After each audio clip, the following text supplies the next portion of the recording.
Amélie Favre-Guittet, comment ça va? La pleine forme, comme toujours. La pleine forme, il faut quand même dire à nos téléspectateurs que ces fauteuils ne sont pas agréables.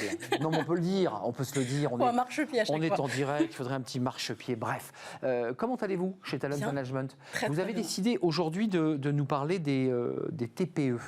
D'abord, pourquoi ce choix? Parce que la semaine dernière, je ne sais pas si vous avez suivi nos émissions, mais on avait une avocate qui évoquait quand même le risque pour 100 à 150 000 TPE, oui. Chiffre énorme, des difficultés. Pourquoi ce choix, Amélie? Parce qu'il y en a quand même qui survivent, heureusement, et il y en a qui ont besoin de recruter, encore plus heureusement, mais qui n'y arrivent pas. Aujourd'hui, il y avait un chiffre de BPI qui date de 2019, 41% des TPE-PME n'arrivent pas à recruter et 60% stoppent leur recrutement faute de CV. Ça vient de quoi? Quand vous parlez de TPE, donc c'est très vaste, hein, ça peut être des TPE de la plomberie, ça peut être de la tech, enfin bref. Pourquoi elles ont comme ça une difficulté à recruter? C'est pas attractif? C'est pas attractif. Et à côté, on a des mastodontes qui ont des marketing RH, qui ont des huileries qui fonctionnent très bien parce que elles ont le budget pour communiquer et puis elles ont le nom. Quand on dit qu'on va travailler pour un grand cabinet de conseil, un grand cabinet, une grande entreprise du CAC 40, ça claque beaucoup plus sur le CV. Vous voulez nous donner des conseils pratiques, leur donner des conseils pratiques. Quels sont vos conseils, Amélie, aujourd'hui, en direction des TPE?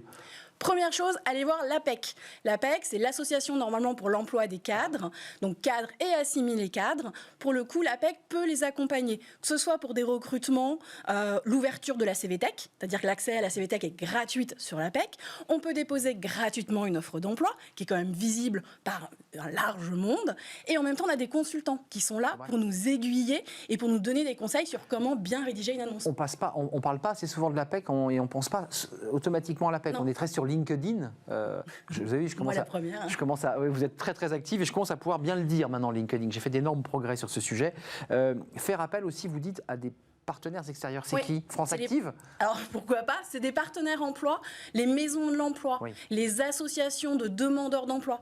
On a notamment SNC,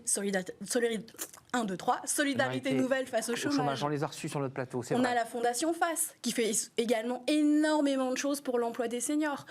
Donc il y a beaucoup de structures associatives sur le territoire français qui peuvent accompagner les entreprises localement.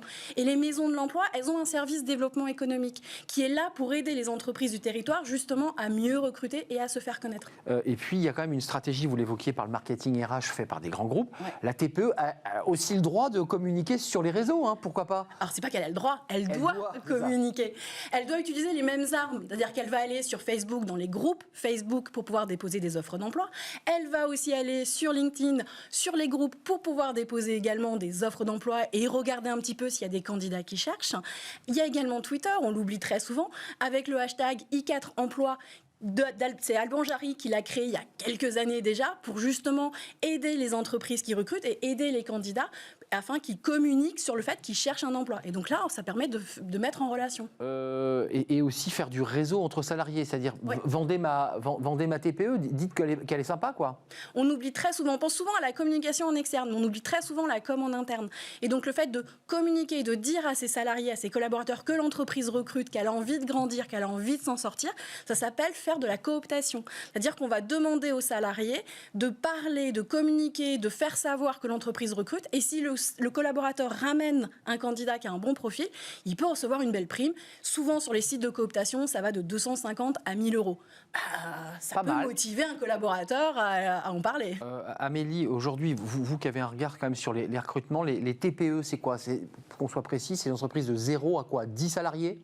10. Alors après, la TPE, oui, elle va jusqu'à 50. Après, on passe sur de la PME, moins de 250 collaborateurs. D'accord, parce que c'est juridique, ça. Hein. La TPE, c'est jusqu'à 50. On a souvent l'impression qu'une TPE, c'est une personne toute seule. Alors, il y en a beaucoup. C'est la majorité des TPE, hein, on est d'accord. Mais même cette petite TPE, même si elle est toute seule, elle peut avoir besoin d'un stagiaire ou d'un alternant. Donc ça va jusqu'à 50 salariés, ces TPE. Le marché du recrutement, avant de nous quitter dans les TPE, c'est quoi les secteurs qui cartonnent en ce moment? C'est la tech La tech, alors ils sont très généralistes. Moi, je recrute énormément pour les TPE-PME. Et on est dans la robotisation, on est dans les services, on est dans les conseils. Donc tous les secteurs peuvent être amenés à recruter. Dans l'agroalimentaire, on recrute énormément en ce moment. Avant de nous quitter, même si on n'a pas de boule de cristal, vous corroborez les propos de cette avocate, Maître Karamali, où vous êtes plus prudente sur les risques d'effondrement de l'emploi dans ce secteur? Alors il va y en avoir.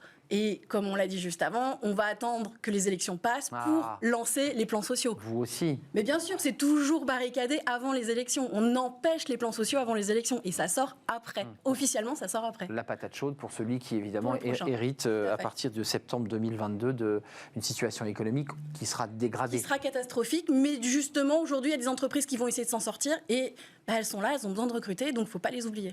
Amélie Favre-Guittet pour les conseils au TPE de 0 à 50 salariés. Parce qu'après, vous l'aurez compris, on bascule en PME et puis ensuite jusque ETI au-delà de 250. Merci Amélie, Talent Management, avec tous ces conseils pratiques bien utiles. Merci à vous qui nous regardez et qui êtes très actifs sur les réseaux sociaux pour réagir à nos émissions. Et je vous en remercie bien entendu. Je remercie Romain Luc à la réalisation. Je remercie Alex, ingénieur du son, au son évidemment.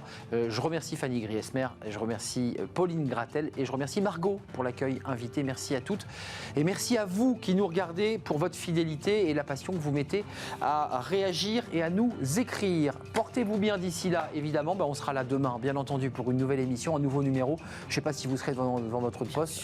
Amélie Favre-Guittet sera devant son poste. Bye bye, à demain, portez-vous bien.